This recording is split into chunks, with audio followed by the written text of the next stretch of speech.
የእግዚአብሔር አምላካችን ስም የተባረከ ይሁን። ስለነበረን ድንቅ የአምልኮ ጊዜ የጌታ ስም ብሩክ ይሁን። ሁላችሁንም በአክብሮትና በትህትና ጠይቃለሁ። እንቆምና የእግዚአብሔርን ቃል ለቃሉ ክብር ነው የምንቆመው። የእግዚአብሔርን ቃል አንብቤ አጭር ጸሎት ጸልየን እንቀመጣለን። መጽሐፍ ቅዱስ የያዛችሁ ሰዎች የሐዋርያት ሥራ ምዕራፍ 15 የተወሰኑ ቁጥሮችን እስከ ቁጥር 35 ድረስ አለፍ አለፍ እያልኩ አነባለሁ በጌታ በኢየሱስ ክርስቶስ ስም። አንዳንዶችም ከይሁዳ ወረዱና እንደ ሙሴ ሥርዓት ካልተገረዛችሁ ትድኑ ዘንድ አትችሉም ብለው ወንድሞችን ያስተምሩ ነበር። በእነርሱና በጳውሎስ በበርናባስም መካከል ብዙ ጥልና ክርክር በሆነ ጊዜ ስለዚህ ክርክር ጳውሎስና በርናባስ ከእነርሱም አንዳንዶች ሌሎች ሰዎች ወደ ሐዋርያት ወደ ሽማግሌዎች ወደ ኢየሩሳሌም ይመጡ ዘንድ ተቆረጠ። ቁጥር 6 ሐዋርያትና ሽማግሌዎችም ስለዚህ ነገር ለመመካከር ተሰበሰቡ።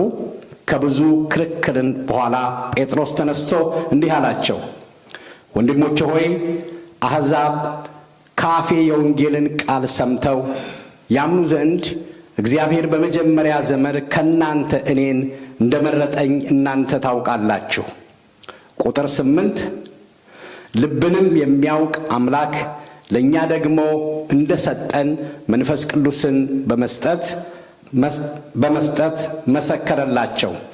ልባቸውንም በእምነት ሊያጸና በእኛና በእነሱ መካከል አንዳች አልለየም። እንግዲህ አባቶቻችን እኛ ልንሸከመው ያልቻልነውን ቀንበር በደቀ መዛሙርት ጫንቃ ላይ መጫን፣ እግዚአብሔርም አሁን ስለምን ትፈታተናላችሁ? ነገር ግን በጌታ በኢየሱስ ክርስቶስ ጸጋ እንደ እነሱ ደግሞ ይሆኑ ዘንድ እናምናለን። ቁጥር 12 ሕዝቡም ሁሉ ዝም አሉ። በርናባስና ጳውሎስም እግዚአብሔር በእጃቸው በአሕዛብ መካከል ያደረገውን ምልክትና ድንቅ ሁሉ ሊተርኩላቸው ይሰሙ ነበር። እነርሱም ዝም ካሉ በኋላ ያዕቆብ እንዲህ ብሎ መለሰ፣ ወንድሞቼ ሆይ ስሙኝ። እግዚአብሔር ለስሙ የሚሆንን ወገን ከአሕዛብ ይወስድ ዘንድ አስቀድሞ እንዴት እንደጎበኘ ስምዖን ተርኳል። ከዚህ ጋር የነቢያት ቃል ይስማማል። እንዲህ ተብሎ እንደተጻፈ ከዚህ በኋላ የቀሩት ሰዎችና በስሜ የተጠሩት አሕዛብ ሁሉ ጌታን ይፈልጉ ዘንድ እመለሳለሁ፣ የወደቀችውን የዳዊትንም ድንኳን እንደገና እሰራታለሁ፣ ፍርስራሾቿም እንደገና እሰራለሁ፣ እንደገናም አቆማለሁ ይላል። ይህንን የሚያደርግ ጌታ ከጥንትም ጀምሮ ሥራው ሁሉ በእግዚአብሔር ዘንድ የታወቀ ነው። ቁጥር 28 ለጣዖትም ከተሰዋ ከደምም ከታነቀም ከዝሙትም ትርቁ ዘንድ ከዚያም የሚያስፈልግ በቀር ሌላ ሸክም እንዳንጭንባችሁ እኛና መንፈስ ቅዱስ ፈቅደናል። ከዚህ ሁሉ ራሳችሁን ብትጠብቁ በመልካም ትኖራላችሁ። ጤና ይስጣችሁ። እንጸልይ። ገናናና ቅዱስ የሆንክ አምላካችን እግዚአብሔር ሆይ ስለነበረን የጸሎት የአምልኮ ጊዜ በመካከላችንም ስለነበርክ ስለዳሰስከን ስላገኘን በልጅ በኢየሱስ ክርስቶስ በኩል እጅግ አድርገን እናመሰግንሃለን። ጌታ እግዚአብሔር አምላካችን ሆይ አሁን እኔና ይሄ የከበረ በደምህ የዋጀው ጉባኤ በፊትህ አለን። እግዚአብሔር አምላካችን ሆይ እንደገና ደግሞ ከከበረው ቃል ሰማይና ምድር ከተፈጠሩበት ካንተ አንደበት ከወጣ ከዚህ ቃል ዛሬ ደግሞ እንድትናገረን እጸልያለሁ። እግዚአብሔር ሆይ እንድትመክረን ሰማያት በሙሉ ጌታ እግዚአብሔር አምላካችን ሆይ እነሆ ያንተን ክብር ይናገራሉ። ምድር ያንተን ክብር ትናገራለች። ተፈጥሮ ሁሉ ሁሉ ያንተን ክብር ይናገራል። ዛሬ ደግሞ እግዚአብሔር አምላካችን ሆይ በሚመጣው ቃል እኛም ላንተ ክብር ሰጥተን ክብርህን እየተናገርን መዳናችን እያወጅን የምንኖርበት መለኮታዊ አሰራር ከሰማይ እንዲላክልን በኢየሱስ ስም እጸልያለሁ። እንዲታገኘን እጸልያለሁ። ማንኛውም ሰንሰለት ሁሉ የተበጣጠሰ ይሁን፣ በኢየሱስ ስም የተበጣጠሰ ይሁን። አየሩ ነፃ ይሁን። የቫንኮቨር አየር ነፃ ይሁን። እግዚአብሔር ሆይ ስጋችንን እዚህ አስቀምጠው፣ ነገር ግን ጌታ እግዚአብሔር ሆይ መንፈሳችን ልባችንን ሊቆጣጠር የፈለገ የረቀቀ ጌታ እግዚአብሔር ሆይ የጠላት እጅ ረጅም እጅ ሽባ ይሁን። በኢየሱስ ስም ሽባ አድርጌዋለሁ። ሽባ ይሁን። አየሩ ሁሉ ተቆጣጠር። በመካከላችን ተገኝ፣ አስተምረን፣ ተናገረን።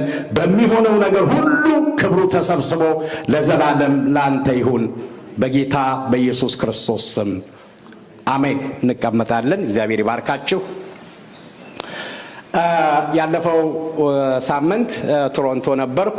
የኢትዮጵያ ወንጌላውያን አብያተ ክርስቲያናት ኅብረት የካናዳ 30ኛው ዓመት የመሪዎች ስብሰባ ስለነበረ ነው።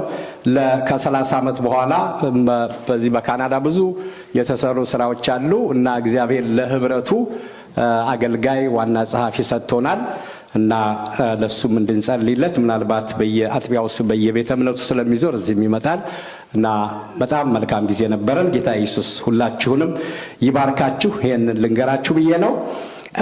የሐዋርያት ሥራ ምዕራፍ 15ን ዛሬ እንመለከታለን። ከዚህ በፊት የሐዋርያት ሥራን መመልከት ጀምረናል። ግን ያው በአንድም በሌላም እንዲሁ ወደዚህ በዚህ በቸርቹም ሁኔታ በአንዳንድ ሁኔታም አቋርጠን ነበረ። ግን እንቀጥላለን፣ እግዚአብሔርም ይረዳናል። የሐዋርያት ሥራ መጽሐፍ ከዚህ በፊት ስንጀምር እንዳልኩት በጣም እኛ ወሳኝ ከምንላቸው መልእክቶች አንዱ ነው። ሁሉም የእግዚአብሔር ቃሎች ወሳኝ ናቸው። ግን የሐዋርያት ሥራ በተለይ ደግሞ በጣም ብዙ ፓኬጆች የያዘ ብዙ ነገር የተጀመረበት ስለሆነ ወሳኝ መጽሐፍ ነው ብለናል ስንጀምር። ስለዚህ በዋነኝነት የሐዋርያት ሥራ መጽሐፍ ጌታችን ኢየሱስ ክርስቶስ ለማድረግ የጀመረውንና ለማስተማር የጀመረውን ሥራ ሐዋርያቶች የቀጠሉበት ነው። አክሽን ነው፣ ሥራ ነው፣ ተግባር ነው እና ሐዋርያቶች ከጌታ ተቀበሉ። እነሱ የጌታን ሐሳብ ሲሰሩ ቆዩ።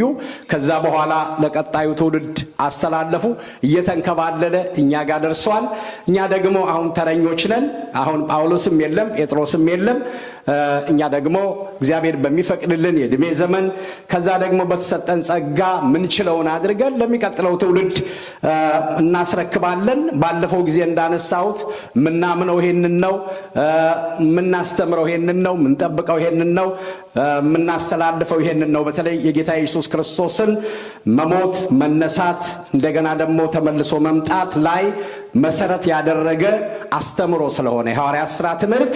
ስለዚህ ለዛ ነው ፎከስ አድርገን የምንማረው ብለናል ስንጀምር እና ባለፈው ጊዜ ያቆምነው ሐዋርያት ሥራ ምዕራፍ 13 እና ምዕራፍ 14 ላይ ደርሰን የጳውሎስ የመጀመሪያውን የወንጌል ጉዞ አይተን ነው ያቆምነው። እንዲሁ ለማስታወስ ሐዋርያት ሥራ ምዕራፍ 13 ላይ መንፈስ ቅዱስ በአንድ ላይ በአንጾኪያ ቤተክርስቲያን ሲጾሙና ሲጸልዩ ጳውሎስንና በርናባስን ለጠራኋቸው ሥራ ለዩልኝ ብሎ ለወንጌል ሥራ እዛ ላይ ሲለዩ አይተናል።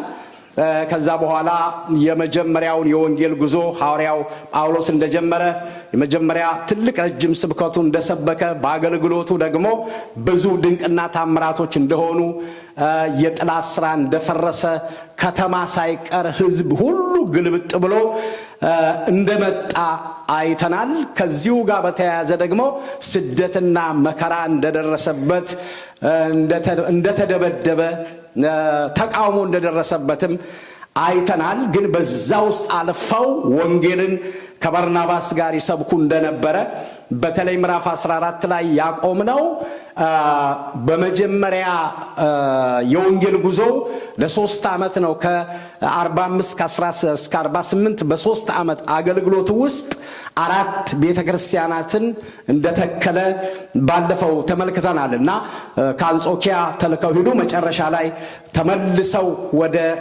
ወጡባት ቤተክርስቲያን ያደረጉትን ነገር ሁሉ ይዘው ሪፖርት እንደመጡ አጥቢያዎችን ተክለው ብዙዎችን ወደ ክርስቶስ አምጥተው ተመልሰው ሪፖርት እንዳቀረቡ ባለፈው አይተናል። ከዛ በኋላ የተውናቸው እዛው ነው።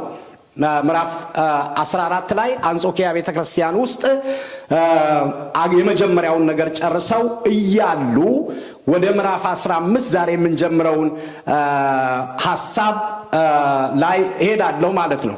እዛ ውስጥ እያሉ አንድ በ16 እና በዚህ በ14 መካከል ምዕራፍ 15 በጣም ብዙዎችም እንደሚስማሙት ወሳኝ የሆነ ክፍል ነው። የሐዋርያት ሥራ ምዕራፍ 15 እዛ ቦታ ላይ አንድ ችግር ተፈጠረ ማለት ነው።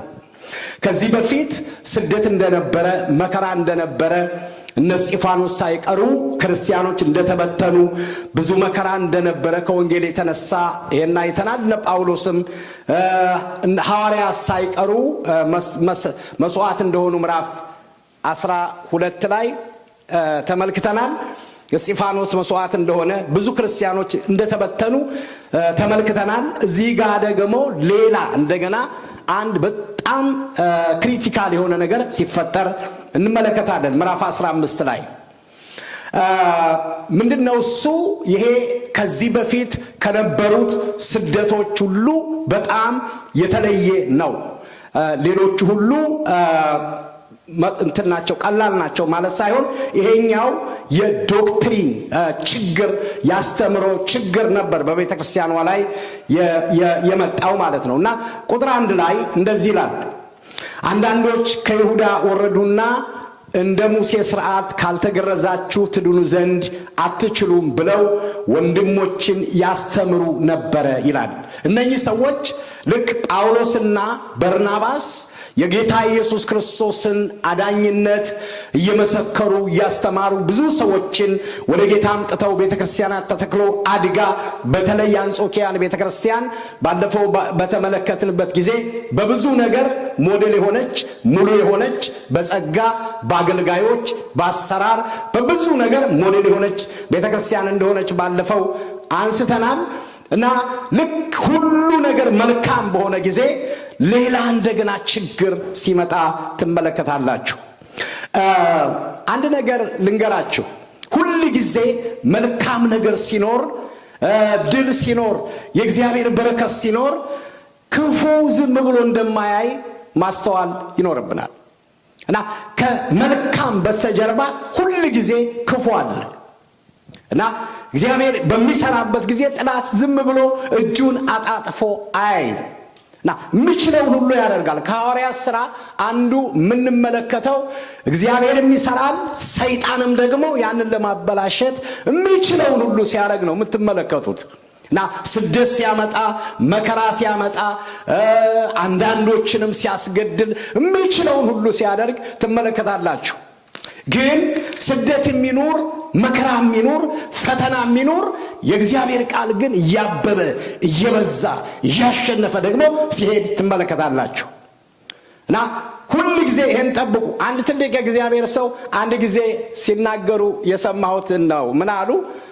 በጣም ከመከራ ከችግር ከነውጥ ከሰልፍ ነፃ የሆነች ፐርፌክት ቤተክርስቲያን በምድር ላይ የለችም አሉ።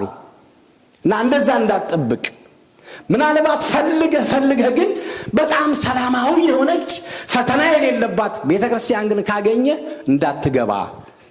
ለምን?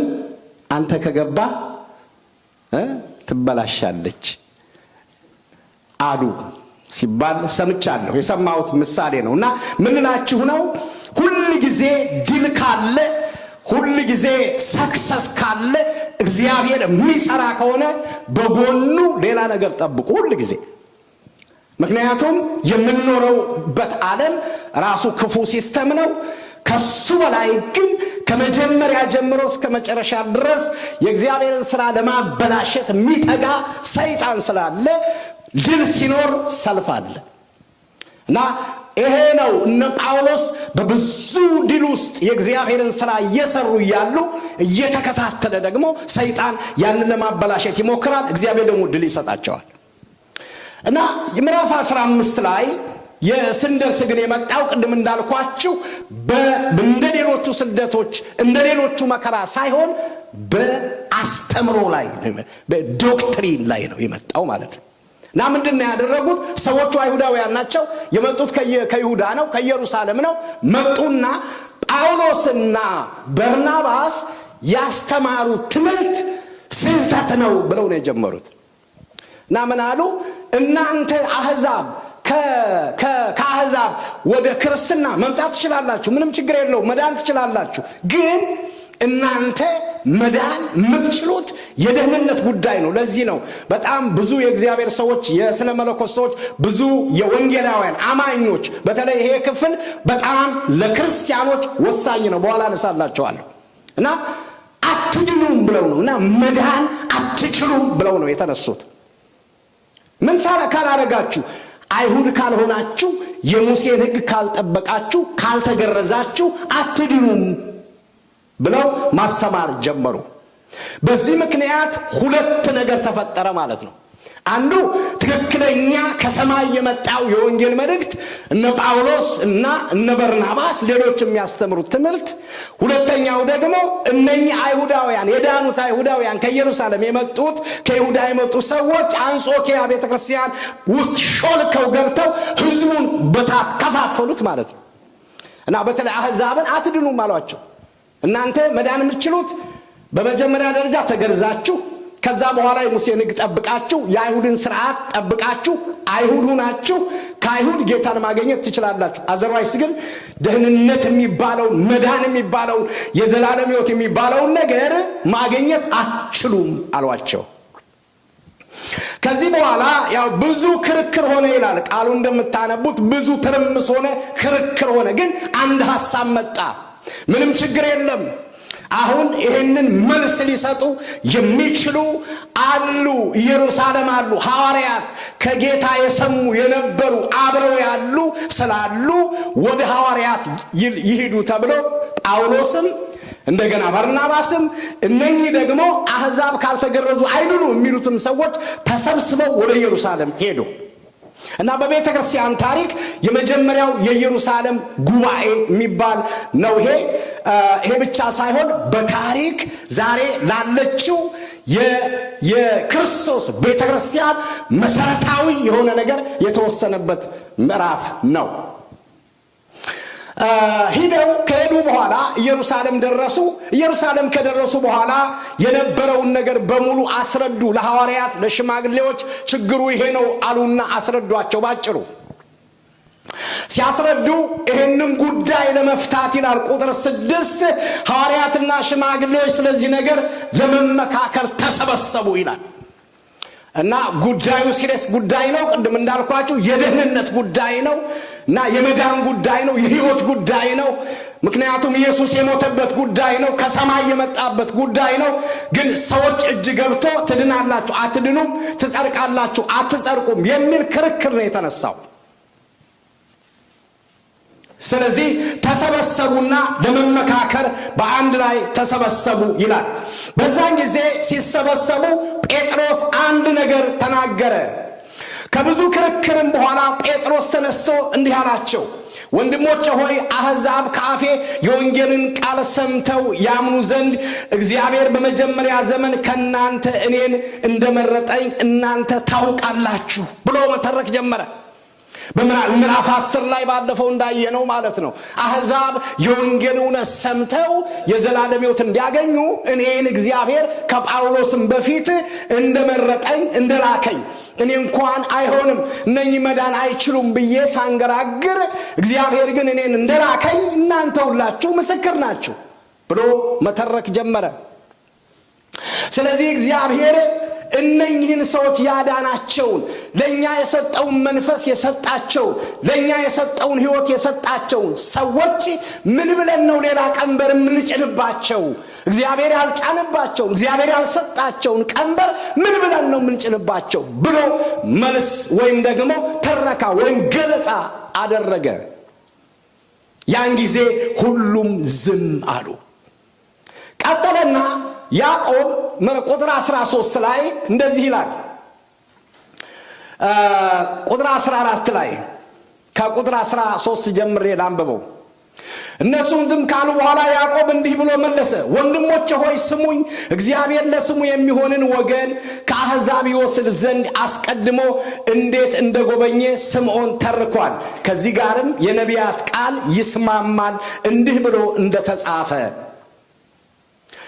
የጴጥሮስን ንግግር ትክክል ነው አለና ያዕቆብ በዛን ጊዜ ኢየሩሳሌም የነበረችው ቤተክርስቲያን መሪ ነው፣ ሐዋርያ ነው። ይሄ ያዕቆብ የሞተው ያዕቆብ አይደለም፣ የጌታ ወንድም የሚባለው ያዕቆብ ነው። ወይም ደግሞ ያዕቆብን መልእክት የጻፈ ሐዋርያ ነው እና በእነሱ እጅ ዳነ ነው። እነ ጴጥሮስ ናቸው የሾሙት። የኢየሩሳሌም ሊደር የነበረ ነው እና ምን አለ?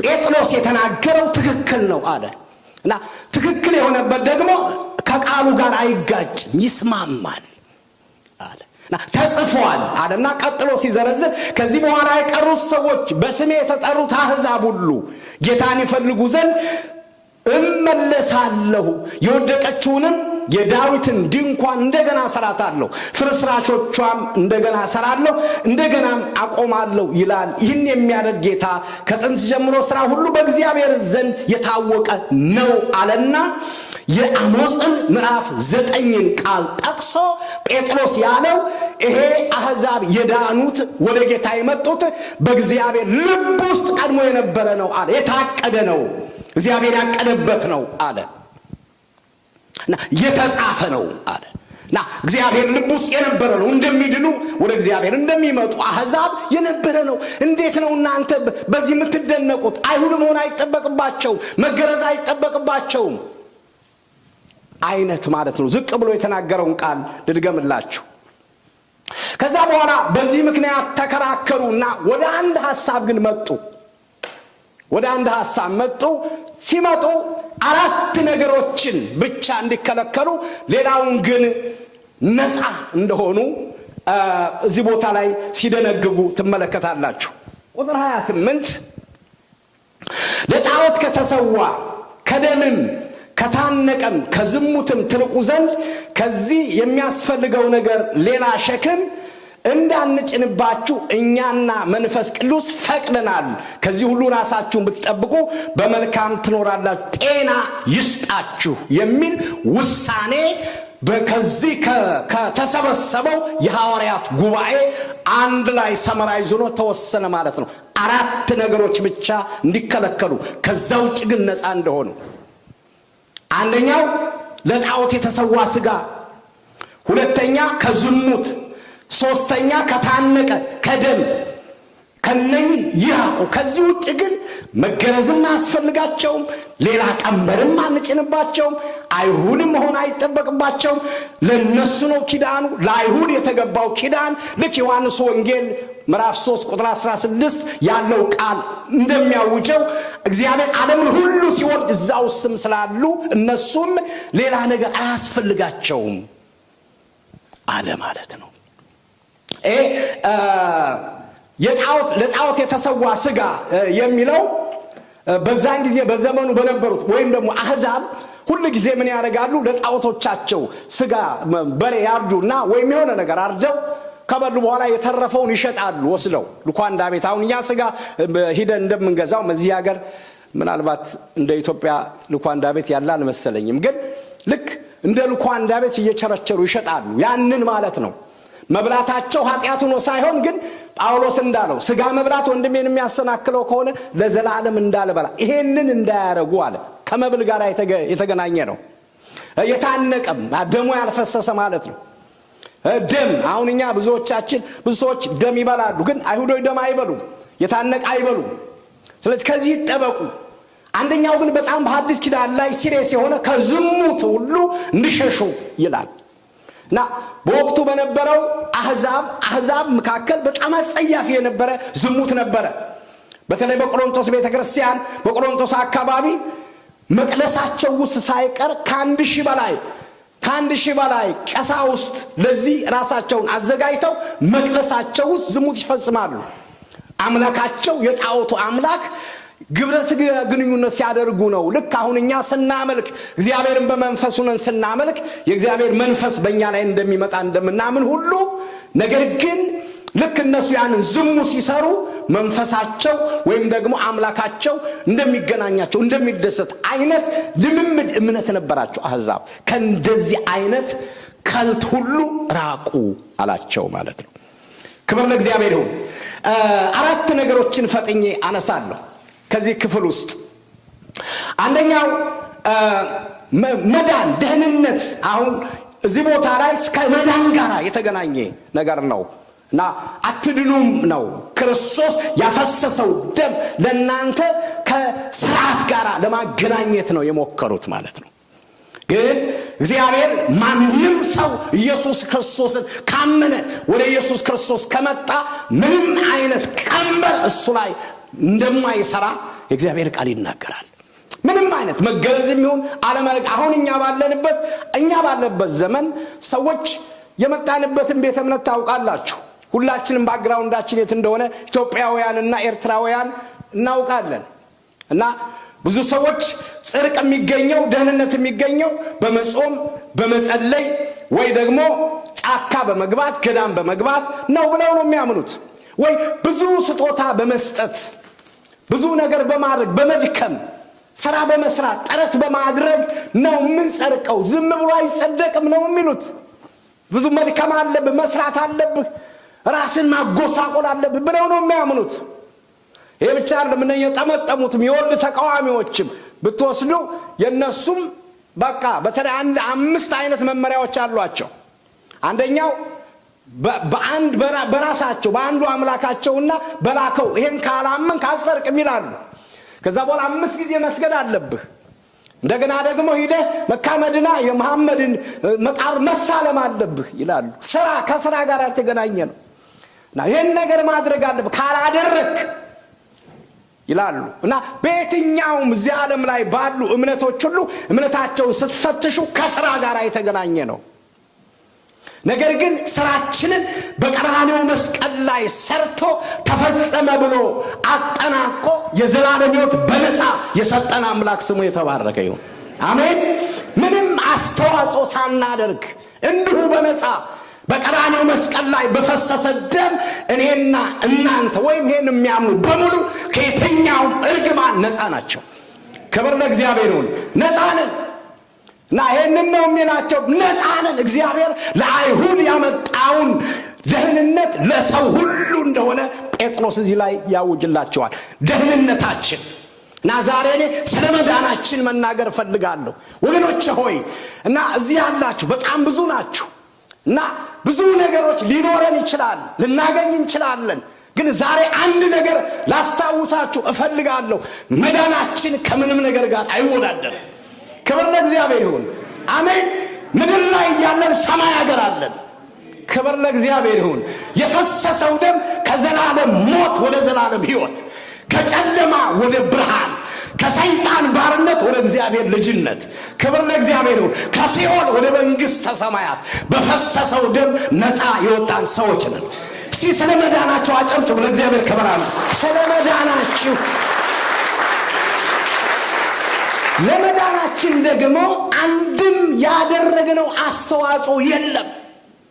እኔና እናንተ ከፍጥረታችን የቁጣ ልጆች ነበርን። መጽሐፍ እንደሚለው ገና ከመጀመሪያው የቁጣ ልጆች በደለኞች ነበርን።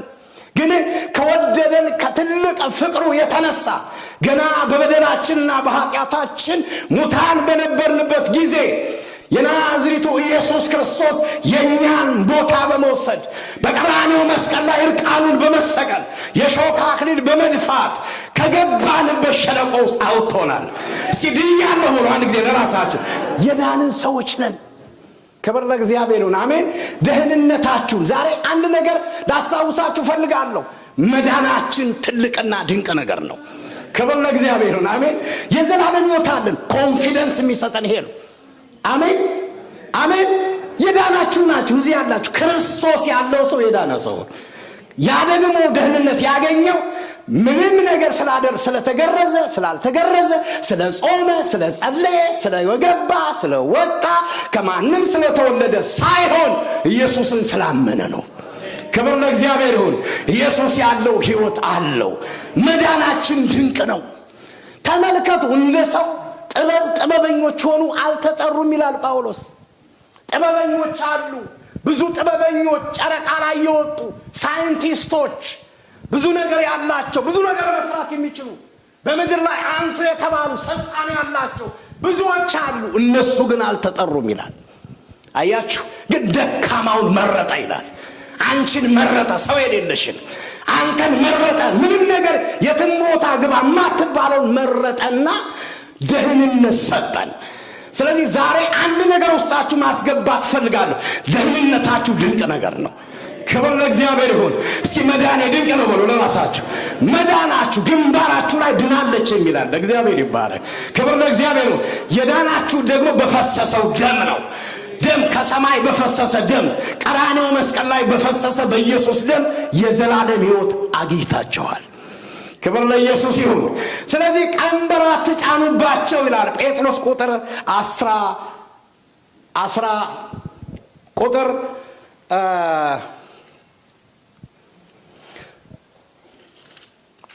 ክብር ለኢየሱስ ይሁን ቁጥር 10 ላይ እንዲሁም አባቶቻችን እኛ ልንሸከመው ያልቻልነውን ቀንበር ለደቀ መዛሙርት ጫንቃ ላይ በመጫን እግዚአብሔር አሁን ስለምን ትፈታተናላችሁ ይላል። ምንም ቀንበር በማንም ላይ እንዳትጭኑ ይላል። ነፃ ናቸው። እግዚአብሔር ይባረክ። አሜን። ምንም ነገር ለመዳን ደግሞ ምንም የሚያስፈልግ ነገር የለም ከእምነት ውጪ። ታላቁ የተሐድሶ መሪ ሁላችን የምታውቁት ማርቲን ሉተር ልክ በ17 እስከ 30 በነበረው ልክ ሪፎርሜሽን ሲያመጣ በዛን ጊዜ ይዞ የተነሳቸው 5 ነገሮች ነበሩ። የመጀመሪያው ለመዳናችን ምንም ነገር አያስፈልግም ከዚህ ቃል ውጪ። ክብር ለእግዚአብሔር ይሁን። አሜን። ጌታ የተባረከ ይሁን። አሜን። ቃሉ ነው ያለው። አንድ ቁጥር ቃሉ ብቻ ለኛ የሚያስፈልገን። ትናንትና ማታም ጌታ ሲናገረም ነበር። የቆምንበት መሰረታችን የማይነቃነቅ ጽኑ ዓለት የማይፈርስ እውነት የሆነ በዘመናት መካከል ሁሉ ያሸነፈ እዚህ የደረሰ ወደፊትም የማይለወጥ ሁሉን የሚለውጥ የእግዚአብሔር እስትንፋስ ድምጽ ይሄ ቃል ነው። ክብር ለእግዚአብሔር ይሁን። እና ሉተር ተሐድሶ ያመጣባቸው ትልልቅ ነገሮች አንዱ ቃሉን ነበር። ቃሉ ብቻ እያለ ይሰብክ ነበር። ክብር ለእግዚአብሔር ይሁን። ወደ 95 የሚሆኑ ነጥቦች በዛን ጊዜ ሮም የነበረው ዊትንበርግ የሚባለው ቤተክርስቲያን ላይ ለጥፈዋል። ግን ዋናዎቹ አውሮፓን በሙሉ ያጥለቀለቀው ከመዳን ጋር በተያያዘ ለጳጳሱ ትኬት በመግዛት ሳይሆን ከሁሉ በላይ ቃሉ ብቻ ይላል። እግዚአብሔር ይባረክ። አሜን። ስለዚህ ቃሉ ብቻ ብሎ አንድ ጊዜ የእግዚአብሔር ቃል ብቻ መመሪያችን። ክብር ለእግዚአብሔር ይሁን። አሜን። የዳነው ቃሉን አምነን ነው። ደግሞ በእምነት ብቻ ይላል። በማመን ብቻ፣ እምነት ብቻ፣ ምንም ሳይጨመርበት ጸጋው ብቻ፣ ኢየሱስ ብቻ ለእግዚአብሔር ክብር ሰብስቦ በማምጣት ብቻ የዘላለም ሕይወት እናገኛለን፣ ደህንነት እናገኛለን ይላል። ክብር ለእግዚአብሔር ይሁን። ስለዚህ እኛም የዳነው እንደዚህ ነው፣ የደረሰን እንደዚህ ነው እና መዳናችን ድንቅ ነው። ያለምንም ቀንበር ማንም እንዳይጭንብን ቀንበራችንን ካንገታችን ላይ ያንከባለለ እግዚአብሔር ስሙ ብሩክ ይሁን። አሕዛብ እኮ ነን እኛ፣ አይሁድ አይደለንም። አታውቁም? ይሄንን አይሁድ አይደለንም። ኢየሱስ የመጣው ወደ አይሁድ ነው። አሕዛብ ነበርን። ግን እግዚአብሔር ክብር ለእግዚአብሔር ይሁን። አሜን። እዚህ ቦታ ላይ የነኚህ ሰዎች ቀንበር ሲሰበር ያንቺም የኔም የኛም ቀንበር ነው የተሰበረው። እና እዛ ቦታ ላይ በሉ ስርዓቱ ሲጉ ቢባል ኑሮ ቤተክርስቲያን ወደ የት አቅጣጫ እንደምትሄድ መገመትም በጣም አስቸጋሪ ነው የሚሆነው። እነኚህ ተሰብስበው ይሄን ውሳኔ ባይወስኑ ምንም ነገር እንዳይጫነባቸው ከሚበላ ነገር ይጠበቁ፣ ከዝሙት ይጠበቁ። ከዛ ውጭ ግን ስለ መዳናቸው ኢየሱስ ይበቃቸዋል፣ በቃሉ ይቆሙ፣ በመንፈሱ ይቆሙ፣ በጸጋው ይበቃቸዋል ተብሎ ባይወሰንልን ዛሬ እኔና እናንተ እዚህ አልነበርንም። ክብር ለእግዚአብሔር ይሁን። አሜን። ስለዚህ መዳናችን ያለምንም ቀንበር ነው፣ በኢየሱስ ክርስቶስ የመስቀል ሥራ ብቻ። ክብር ለእግዚአብሔር ይሁን። አሜን። ይሄ ዶክትሪን እኮ ነው እና ዶክትሪን ነው። ሐዋርያው ጳውሎስ የገላትያ መልእክትን ከዚህ ጋር አያይዞ ነው የጻፈው። በተለይ ምዕራፍ 1 እና ምዕራፍ 2 ስታጠኑ ከዚህ ወንጌል ለነኚህ ሰዎች መልስ ለመስጠት ነው የጻፈው። እኛ ከሰበክነው የንጹህ ወንጌል የሚያድን ወንጌል የሚለውጥ ወንጌል የኢየሱስ ወንጌል ውጪ ሌላ ወንጌል የሚሰብክላችሁ ሰው የተረገመ ይሁን ብሎ የጻፈው ለእነኚህ ሰዎች ነው። እና ለምን ፈጥናችሁ ቶሎ ብላችሁ ከዚህ ከዳናችሁበት ለምን ሄዳችሁ እያለ ይናገራል። ይሄ ብቻ አይደለም፣ ተመለሱ፣ ኢየሱስ ነው የሚሻለው፣ አትሸቃቅጡ ይላል። እኔም ብሆን ሌላውም ሰው ቢሆን ሌላ ሰው መላእክት እንኳን ቢሆኑ ከሰበክንላችሁ እምነት ወይም ደግሞ ደህንነት በኢየሱስ ብቻ ከመሆኑ ውጪ መጥተው ቀንበር ለሚጭኑባችሁ ሰዎች ከዛ ቦታ ላይ ፈጥናችሁ ውጡ ይላል። ተመለሱ፣ ወደ እግዚአብሔር ሐሳብ ተመለሱ ይላል።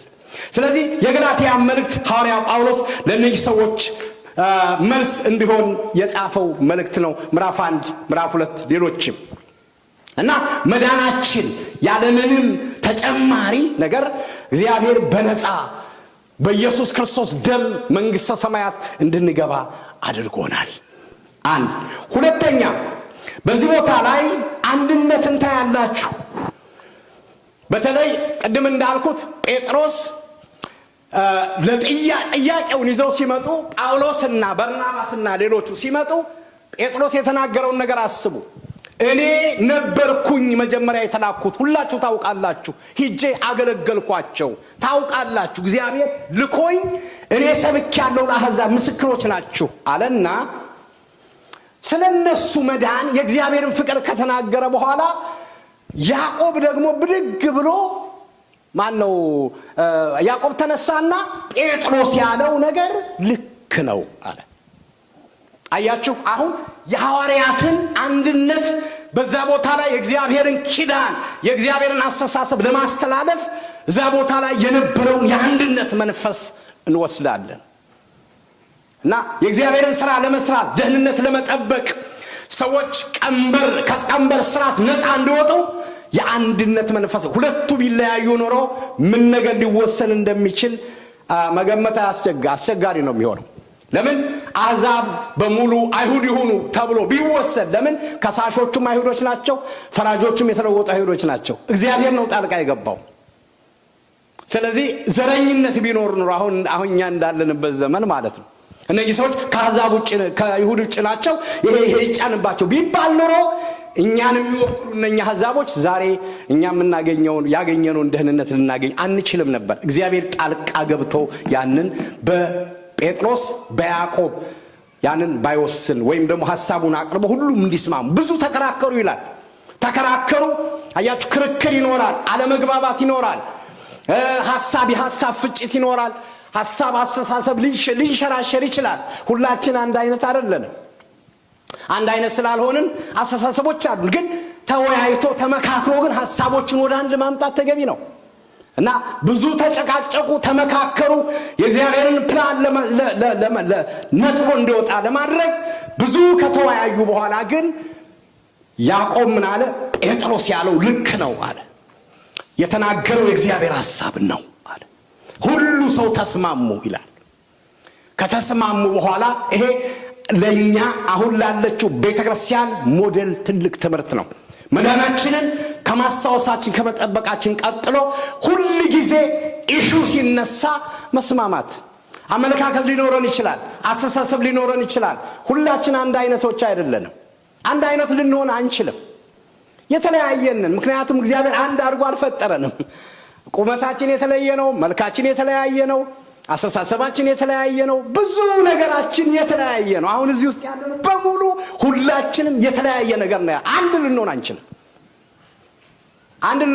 ግን ልዩነታችንን መቀበል፣ የአንዱ ልዩነት አንዱ መቀበል እና በቅንነትና በትህትና እሹ በሚሆን ነገር ላይ መወያየት፣ መመካከር፣ ወደ አንድ ሐሳብ መምጣት። ልክ ወንድሜ እንዳለው ሲል አንደኛ የጥላ ስላፈረሰ ተስማሙ። አንደኛ ሊቀ ሐዋርያ ነው፣ መሪ ነው ጴጥሮስ። ግን ያጥቢዋ ደግሞ ሊደር የነበረው ደግሞ ማርቆስ ነው። የነሱ ህብረት አሕዛብን አድኗል፣ ወይም ደግሞ አሕዛብ ላይ ሊመጣ የነበረውን ቀንበር ሰብሯል። ይሄ አንዱ ትልቅ በቤተክርስቲያን ልንወስደው የምንችለው የጥንቷ ቤተክርስቲያን ሞዴል የሆነ አስተሳሰብ አስተምሮ ልምምድ ነው። በኢሹ ላይ ተወያይቶ ግን አንድ ሐሳብ፣ አንድ አመለካከት፣ አንድ ቋሚ የሆነ ለትውልድ የሚሆን ነገር ይዞ መውጣት።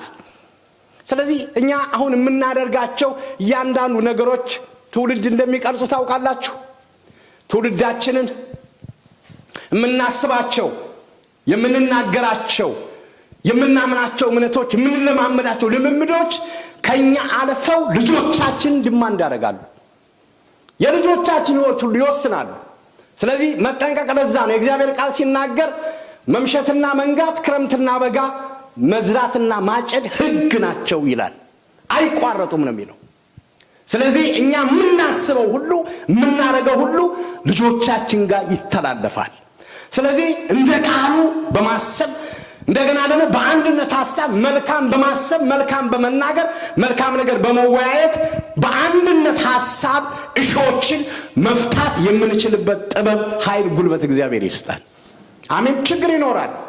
ችግር መቼም አታዩም። እዚህ ጋር ጥንቷ ቤተክርስቲያን በመንፈስ ቅዱስ የሚመሩ የእግዚአብሔር መንፈስ በመካከላቸው ድንቅና ታምራት የሚያደርግ ጌታን የሚሰሙ ሰዎች አያችሁ፣ ተከራከሩ፣ ተጣሉ፣ ብዙ ነገር ነበር፣ ጭቅጭቅ ነበረ ይላል።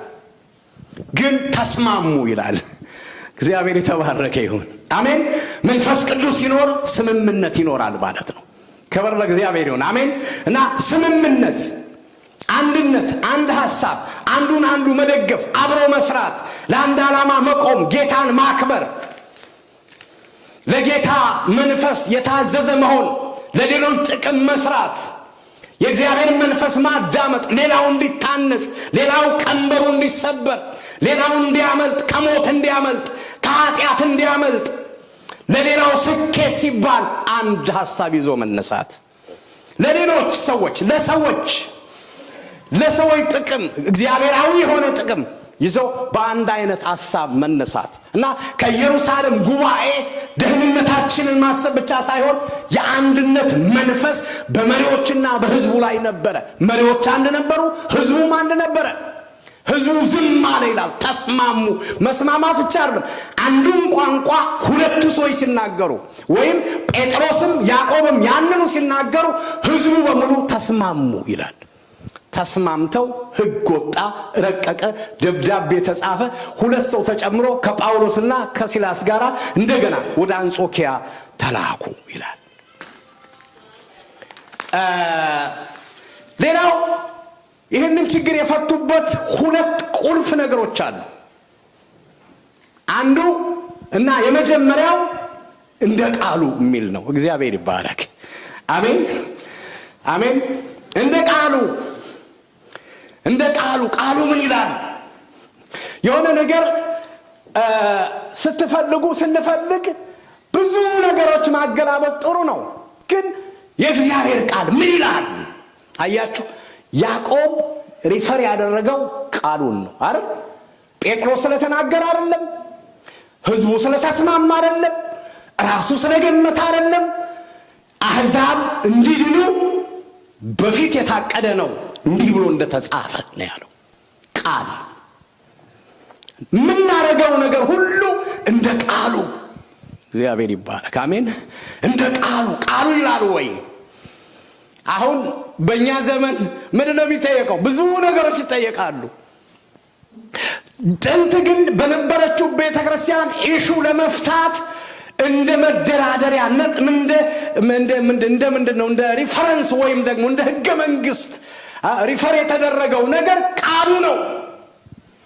የእግዚአብሔር ቃል የሚለው ነገር ትክክል ነው። የእግዚአብሔር ቃል የሚደግፈው ትክክል ነው።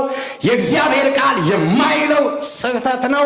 የእግዚአብሔርን ቃል መሰረት ያላደረገ አስተምሮ፣ ልምምድ፣ አስተሳሰብ፣ ድርጊት በሙሉ ይፈርሳል። በእግዚአብሔር ቃል በተለይ ቤተክርስቲያን መንፈሳዊ ሥራ፣ መንፈሳዊ ነገር ዋና የእግዚአብሔር ሥራ የሚቆመው ፒላሩ የእግዚአብሔር ቃል ላይ ነው። ክብር ለእግዚአብሔር ይሁን። አሜን አሜን። ተብሎ ተጽፏል አለ ማርቆስ። ተብሎ ተጽፏል፣ ይቅርታ ያዕቆብ። ተብሎ ተጽፏል አለ። በአሞጽ ላይ ተጽፏል። ምን? አሕዛብ እንዲድኑ እኔ ወደ እነሱ እመለሳለሁ፣ ሰው ሁሉ ሥጋ የለበሰ ሁሉ ከመንፈሴ አፈሳለሁ። ሴቶች ልጆች፣ ወንዶች ልጆች ራእይ ያሉ፣ ጎበዛት ራእይ ያሉ፣ ሕልም ያሉ እመለሳለሁ አለ። እግዚአብሔር ወደ ሰው ሁሉ ተመለሰ። ክብር ለእግዚአብሔር። አሜን። ስለዚህ ቀድሞ የተጻፈ ነው። ይሄ ነው ያዕቆብ ጴጥሮስ ስላለ ሳይሆን ጴጥሮስ የተናገረው ንግግር ከቃሉ ጋር ይስማማል፣ ከእግዚአብሔር ቃል ጋር እና የምናደርገው ነገር በሙሉ እስካሁንም ያደረግነው አሁንም ለማድረግ የምንፈልገው ወደፊትም ያቀርነው ኢቫሉዌት የሚደረገው ቸክ የሚደረገው በእግዚአብሔር ቃል ነው። የእግዚአብሔር ቃል የማይለው የማይደግፈው ከሆነ እግዚአብሔር ይባረክ። አሜን። እግዚአብሔር ቃል ላይ ከሌለ የለም ማለት ነው። እና መንፈሳዊ ነገር ትልቅ አክብሮት እንዲኖረን በአክብሮትና በትህትና ጠይቃቸዋለሁ። ለእግዚአብሔር ቃል ለቃሉ ክብር እግዚአብሔር ይባረክ። አሜን አሜን። ቃሉ እንድናከብር እጃችን ያለውን ቃል የዳንበትን ቃል ከእግዚአብሔር አንደበት የወጣ ነው። እስትንፋስ ነው። ይለውጣል፣ ይተክላል፣ ይነቅላል፣ ይገነባል፣ ያፈርሳል፣ ይለውጣል። እስኪ ስንቶች ናቸው የእግዚአብሔር ቃል የለወጣችሁ?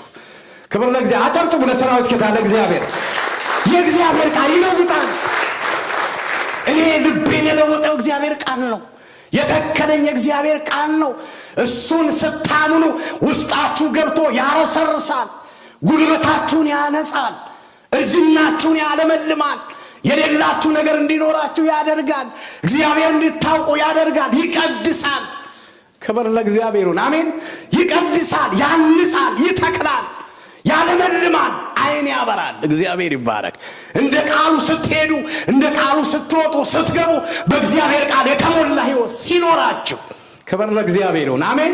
እንደ ቃሉ ተብሎ ተጽፏል።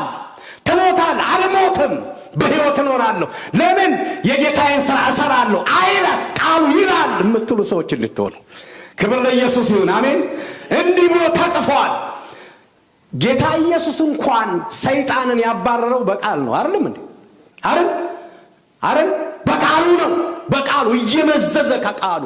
ስለዚህ በኢየሱስም ዛሬ እግዚአብሔር ቃል ይሙላባችሁ፣ ይሙላባችሁ። ከምታውቁት በላይ የእግዚአብሔር ቃል መንፈስ የሆነው ቃል፣ ከአንደበቱ የወጣው ቃል፣ የማይለወጠው ቃል፣ የሚሰራው ቃል፣ ወዳጅም የሆነው ቃል፣ ውስጣችሁን የሚያለመልም ቃል ዛሬ በኢየሱስ ስም ይሙላባችሁ፣ ይሙላባችሁ በጌታ በኢየሱስ ስም።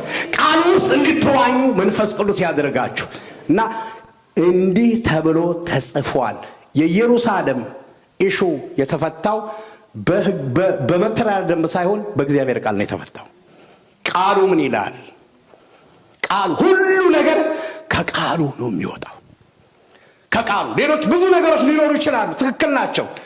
መዋቅሮች፣ አሰራሮች ብዙ ትክክል ናቸው። ግን ዋናው ነገር ሕገ መንግስቱ ቃል ነው። በተለይ እግዚአብሔርን የምናገለግል የምንወድ የምንከተል ሰዎች ዋና መመሪያችን የእግዚአብሔር ቃል ነው። ቃሉ ምን ይላል እንድንል እግዚአብሔር ይርዳል። አሜን። እንደ ቃሉ ሁሉ የምናደርገውን ሁሉ እንደ ቃሉ። አንድ ጊዜ ጴጥሮስ እንደዛ አለ፣ በላ መረቡን በዚህ ጋር ጣለው አለ። ሌሊቱን ሙሉ ደክሜያለሁ፣ በዚህ ጋር ጣለው አለው ጌታ። እንደ ቃልህ እጥላለሁ አለ። እኔ ሞክሬያለሁ፣ ብዙ ነገር አድርጌያለሁ፣ ግን አንተ ካልከኝ እንደ ቃልህ እጥለዋለሁ አለ። እግዚአብሔር ይባረክ። አሜን። እንደ ቃሉ ሲጥል ደግሞ ከአሳው ብዛት የተነሳ መረቡን መጎተት ሁሉ አቃተው። ሰው እርዳታ ጠየቀ ይላል። በጌታ በኢየሱስ ስም ዛሬ ማታ፣ ዛሬ ምሽት አንድ ጸሎት ጸልይላችኋለሁ። እግዚአብሔር በቃሉ ይሙላችሁ። አሜን። ሬማ የሆነው ቃል ሌጎሱ ብቻ አይደለም። ሬማ የሆነው ቃል እልህ ቁጭት ውስጣችሁ እንዲገባ የሚያደርግ ቃል በኢየሱስ ስም ይግባባችሁ። በቃ እንደ እግዚአብሔር ቃል ነኝ እንድትሉ የሚያደርግ ቃል ጌታ ይባረክ። አሜን። ነው ብላችሁ እንድታምኑ የሚያደርግ ሕይወታችሁን የሚቀይር ቃል በኢየሱስ ስም ይግባባችሁ።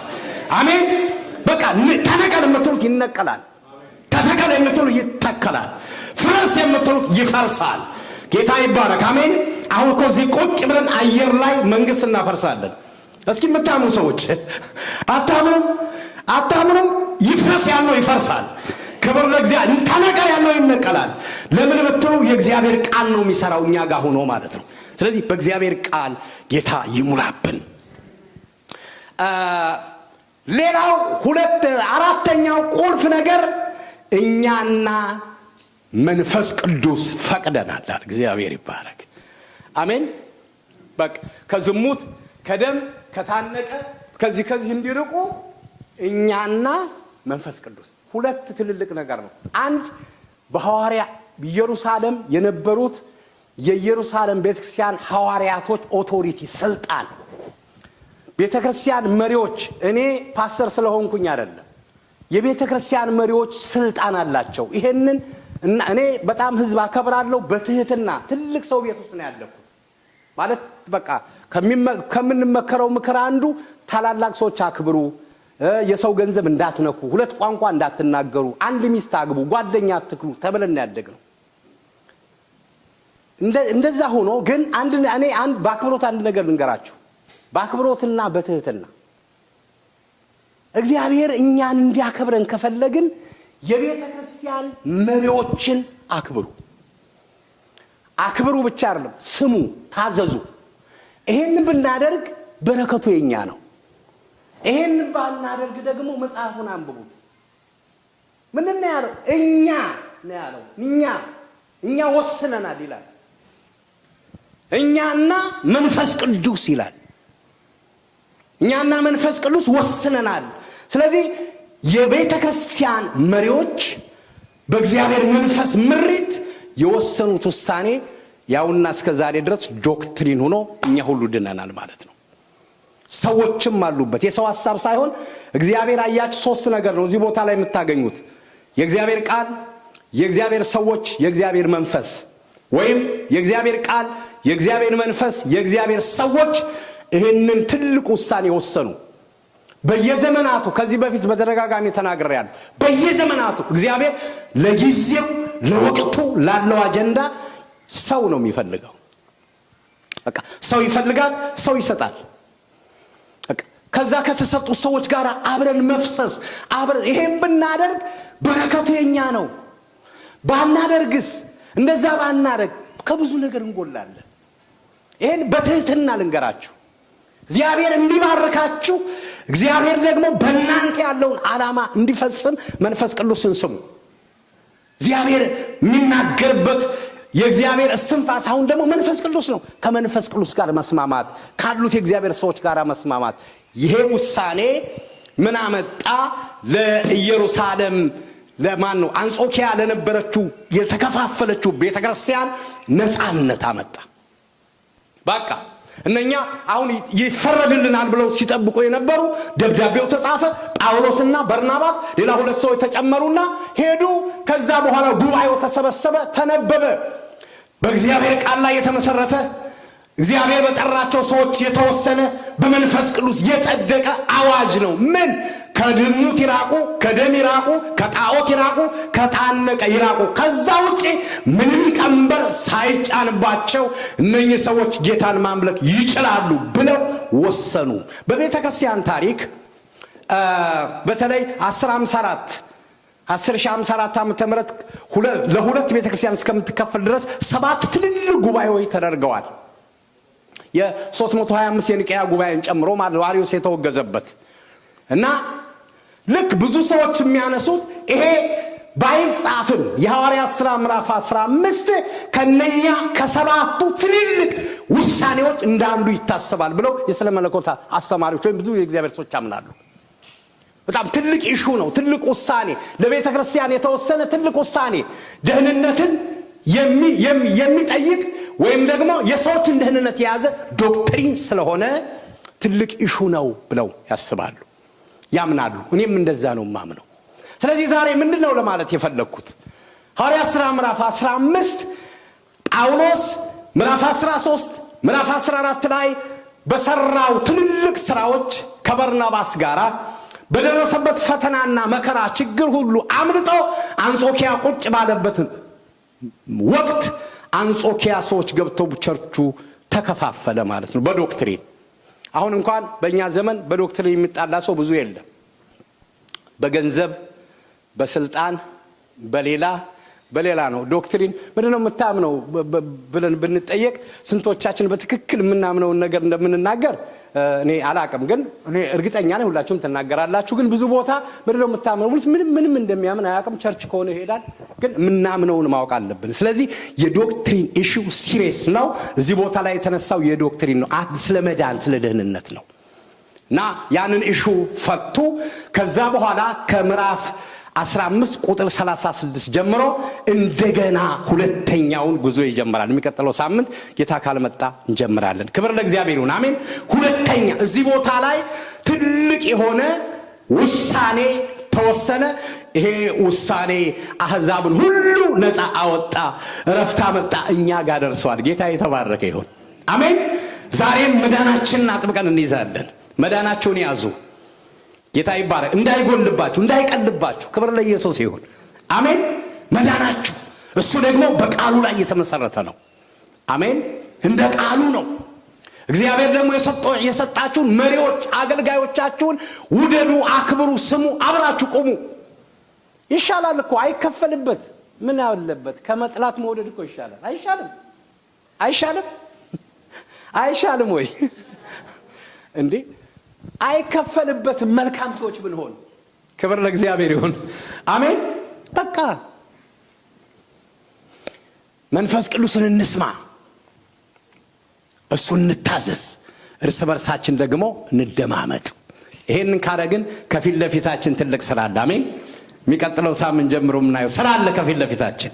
ለጸጋ ቤተክርስቲያን ስራ አለ። ክብር ለኢየሱስ ይሁን፣ አሜን። እግዚአብሔር የሰጠን ስራ አለ፣ ትራክ አለ። ደህንነታችን አጥብቀን ይዘን ቃሉ ላይ ቁመን መንፈስ ቅዱስን እየሰማን እግዚአብሔር ደግሞ በየዲፓርትመንቱ የሰጠን ሰዎች እርስ በርሳችን ተያይዘን የሰይጣንን መንግስት እናፈርሳለን፣ የእግዚአብሔርን መንግስት እንሰራለን። ክብር ለኢየሱስ ይሁን፣ አሜን። የምናፈርሰው መንግስት አለ። ጌታ ተናግሮኛል ሰሞኑን። ጌታ ይባረክ። ለወርቋ ስለግራት ነበር። አንድ ያየሁት ነገር አለ ከፊት ለፊታችን፣ መልካም ነገር። እስኪ አጨብጭቡ ለሰራዊት ጌታ ለእግዚአብሔር። የሚፈርስ መንግስት አለ፣ የምንገነባው መንግስት አለ። ክብር ለኢየሱስ ይሁን፣ አሜን። ወር ግዴላችሁ የሚፈርስ መንግስት አለ። እናፈርሳለን፣ እንሰራለን። ክብር ለኢየሱስ ይሁን። ከእናንተ ጋር ነው የምንሰራው፣ አብረን ነው የምንሰራው፣ አብረን ነው የምንሸለመው። ክብር ለኢየሱስ ይሁን፣ አሜን። ግን ተፈላለጉ፣ እጅ ለእጅ ተያያዙ። እግዚአብሔር በእናንተ ዓላማ አለው። ምንም የፈለገ ነገር እዚህ ውስጥ አባታችሁን የገደለ ሰው የለም። አለ ወይ? የለም። ወይም አንድ ቋንቋ ልንገራችሁ፣ ሰዎች በቃ የሆነ በደል አድርሰውባችሁ ከሆነ እኔ እርግጠኛ ሁኜ ልንገራችሁ፣ እኔ ምንም ነገር የማይሰማኝ እኔ ክርስቶስን ከበደልኩት በላይ ሰው ሊበድለኝ አይችልም። በቃ ክርስቶስ እኔን ይቅር ካለኝ ሰው ይቅር ማለት አለባችሁ። ማንም ሰው ማንም ላይ ዕዳ እንዳይኖርባቸው። በቃ አሁን ስራ አለን፣ እኛ አጀንዳ አለን። የሆነ ነገር ካለ አራግፈን ወደፊት ነው መሄድ። አጀንዳ አለ፣ የምንሰራው ስራ አለ፣ ትውልድ ይጠብቀናል። የእግዚአብሔር መለኮታዊ አጀንዳ አለባችሁ። እያንዳንዳችሁ ላይ የምትሰሩት ስራ አለ። እግዚአብሔር ለትልቅ ነገር ፈልጓቸዋል። ዓላማ አለው በእያንዳንዳችሁ ላይ። እንዲሁ አድኖ ብቻ ያስቀምጣቸዋል፣ ይሰራባቸዋል።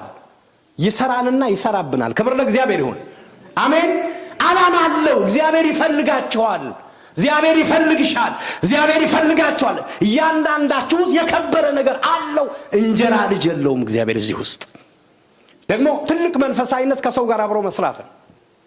አብሮ በቃ የማይመቻችሁ ሰው ሊኖር ይችላል። አንድ አይነት ልንሆን አንችልም። ልዩ ሐሳብ ያለውን ሰው አትጥሉ። አንድ ልንሆን አንችልም። በቃ የተለየ ሐሳብ ያለውን ሰው ተቀበሉ። አብረን ጌታ እንደዛ ነው ያደረገው። የሚሸጠውን ይሁዳን እንኳን እግሩን እያጠበቀፍ አድርጎ ነው ይዞት ነበር። ይሁዳ ራሱን አጠፋ እንጂ ጌታ አልገደለው። ስለዚህ ማንም ሰው ቢሆን ለዚህ ቤተክርስቲያን እግዚአብሔር የሰጠውን ተልእኮ እንድንፈጽም ሰው ተቀበሉ። ወንድማችሁን ተቀበሉ፣ እህታችሁን ተቀበሉ። እህትናን በጌታ ወንድምነን። አንድ የደም ነው፣ የጦታ አይደለም። የጦት ሳይሆን የደም ነው። ቀራንዮ መስቀል ላይ የፈሰሰ ደም ነው፣ የገመደ ነው እና አንድ ነን። ስለዚህ በዚህ መንፈስ እንያያዝ፣ ደህንነታችንን ጠብቅ፣ ቃሉ ላይ እንቁም፣ መንፈስ ቅዱስን እንስማ።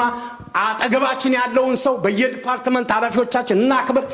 ከፊት ለፊታችን የሚጀመር ስራ አለ። ቀደም ፋሲል ሲያነብ ነበርና እነሆ አዲስ ነገር አደርጋለሁ። ይሄንን ቃል እዚህ ከዛሬ 4 ነው 5 ዓመት በፊት ለርቅ ጠርታችሁኝ ሰብኬያለሁ አስታውሳለሁ። እና ሰሞኑን ጌታ ውስጤ ሲመጣ ነበርና እግዚአብሔር አዲስ ነገር አለው ከፊት ለፊታችሁ።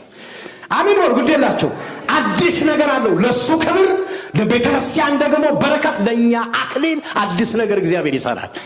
አሜን ወር ጠላቴ ስማ ጉዴላችሁ አዲስ ነገር አለ ከፊት ለፊታችሁ። አዲስ ነገር ለልጆቻችሁ፣ ለቤታችሁ፣ ለትዳራችሁ፣ ለህይወታችሁ። ክብር ለኢየሱስ ይሁን። አዲስ ነገር አለው ጌታ፣ አዲስ ነገር አለው። የጥንቱን ነገር አታስቡ፣ አታስተውሉ። እሱ አልፎ ሄደ። አሁን ደግሞ እግዚአብሔር አዲስ ስለሆነ አዲስ ነገር መስራት ይጀምራል። አሜን በሉ። አዲስ ነገር ይጀምራል። አዲስ ነገር ይጀምራል። ጸጋ ቤተክርስቲያን ይጀምራል። አሜን በሉ። ይጀምራል። ጌታ ስራ ይጀምራል በእያንዳንዳችሁ። ክብር ለእግዚአብሔር ይሁን። ክብር ለእግዚአብሔር ይሁን። ክብር ለኢየሱስ ይሁን። ክብር ለኢየሱስ ይሁን። ክብር ለወደደን ጌታ ይሁን። እልልታና ጭብጨባ የሚገባው ጌታ ነው። አክብሩት። ስለሚገባው አዲስ ነገር አለ ከፊት ለፊታችን። አዲስ ነገር አለ። አሜን። አዲስ ነገር አለ። መልካም ነገር ጌታ የሚከብርበት፣ ቤተክርስቲያን የምትታነጽበት፣ አገልጋዮች የሚሸለሙበት፣ ሰይጣን የሚዋረድበት፣ ሊበትነን የነበረው የሚበተንበት ከፊት ለፊታችን መልካም ነገር አለ። አሜን ወይ? አለ። እግዚአብሔር መልካም ነገር አለ ይላል። ከፊት ለፊታችሁ መልካም ነገር አለ። ጠላት ሊስቅ ድግስ ደግሶ ውር ሲል እግዚአብሔር ቀደመው። እግዚአብሔር ቀድሞታል በሉ። አንድ ጊዜ በሉ ቀድሞታል በሉ። ጌታ ይባረክ። ቀድሞታል። ስራ አለ ከፊት ለፊታችን። ደህንነታችን እንያዝ። ትልቅ ነገር ስለሆነ ቃሉ ላይ እንቆም። መንፈስ ቅዱስን እንስማ። አጠገባችን ካለው ከእያንዳንዱ ዲፓርትመንት ቅድም ቤተክርስቲያን መሪ ሲል ፓስተሮችን ብቻ ወይ ሽማግሌ ብቻ ማለት አይደለም። በየተቀመጣችሁበት ሁሉ ሰው ሊደርሺፕ ሆናችሁ የተቀመጣችሁ ሁሉ እግዚአብሔር በሰጣችሁ ኃላፊነት እርስ በርሳችሁ ተያያዙ እና አሁን ዛሬ ማታ ጀምሮ ስራ አስቡ። ምን አይነት ስራ? ሁለተኛ ጉዞ የወንጌል። ክብር ለኢየሱስ ይሁን። አሜን አሜን። ሁለተኛ ስራ በቃ እግዚአብሔርን ለማስደሰት ቤተክርስቲያን ለማነጽ። ለዛ ነው ቤተክርስቲያን አንድ እንድትሆን ህዝብ እንዲታነጽ ዋጋ ክፈሉ። ማድረግ በቃ የሚገባችሁ ሁሉ አድርጉ። እግዚአብሔር ደግሞ ልጆቻችሁ ላይ እናንተ ላይ አይደለም ልጆቻችሁን ይባርካል። ክብር ለኢየሱስ ይሁን። እንጸልይ። ቆምና እንጸልያለን። ልዩ ችግር ከሌለባችሁ በስተቀር ቆሙ። ሃሌሉያ። አጭር ነገር ነው የተናገርኩት፣ ግልጽ ነገር ነው የተናገርኩት። እስኪ ጸልዩ። እጆቻችሁን ከፍ አድርጉ። ደህንነታችን ከምንም በላይ ድንቅ ነገር ነው። ችግሮች የሚፈቱት እንደ ቃሉ ነው። ችግሮች የሚፈቱት በመንፈስ ቅዱስ ምሪት ነው። ሃሌሉያ። ጸልዩ። እግዚአብሔር እንዲረዳን። ከፊት ለፊታችን ደግሞ ስራ አለ። እግዚአብሔር ይጠብቀናል። እጆቻችሁን ከፍ አድርጉና እንጸልይ። ሃሌሉያ። መንፈስ ቅዱስ ተባረክ። ሃሌሉያ። የስ እርዳይ በሉት። ይረዳናል። በእያንዳንዳችሁ አዲስ ነገር አለው ጌታ። መልካም ነገር አለው። ያዳነን መልካም ነገር እንድንሰራ ነው። ያዳነሽ መልካም ነገር እንድትሰሪ ነው። መልካም ነገር እንዲሰራ ነው። በአንተ አጀንዳ አለው፣ ሐሳብ አለው። ለልጆች፣ ለቤተሰብሽ። ሃሌሉያ ሃሌሉያ። መንፈስ ቅዱስ ሃሌሉያ ሃሌሉያ። እግዚአብሔር መንፈስ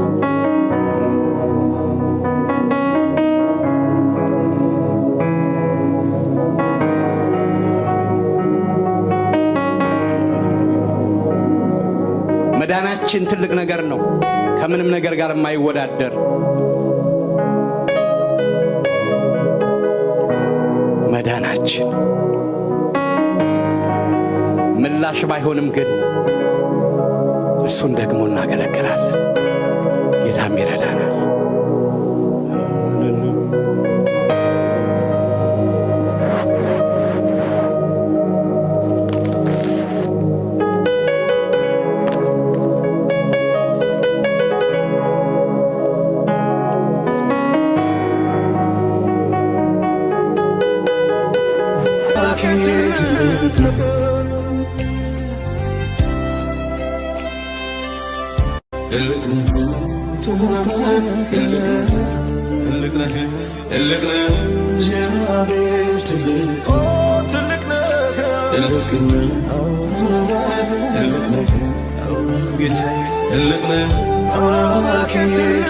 Look